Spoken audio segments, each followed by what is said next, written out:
Et puis tu as des gens un peu plus conservateurs, un peu plus élitistes, qui vont toujours, à jamais, regarder ton école. C'est comme ça. Est-ce que ton école, ça te suit, même après plusieurs années d'expérience en finance? Ça dépend, mais la réponse peut être vraiment oui. En fait, ça dépend du futur recruteur.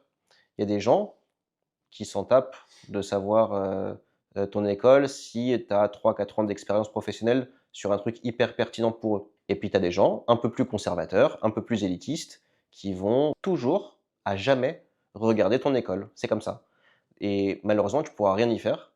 Même si demain tu mets une surcouche avec un bon MBA, un top MBA et cetera, tu trouveras toujours des gens qui vont te reprocher de ne pas avoir fait, une école top 3 et peut-être juste une école top 10 et cetera. Pour te donner un exemple que nous on a déjà vécu sur une chasse de tête en private equity, où on discutait avec un fonds, donc un top tiers fonds large cap et cetera. On lui présente des CV et notamment, le CV d'une fille d'HEC. Une fille d'HEC qui avait les meilleures expériences professionnelles possibles. Donc, on est déjà sur un top profil, OK?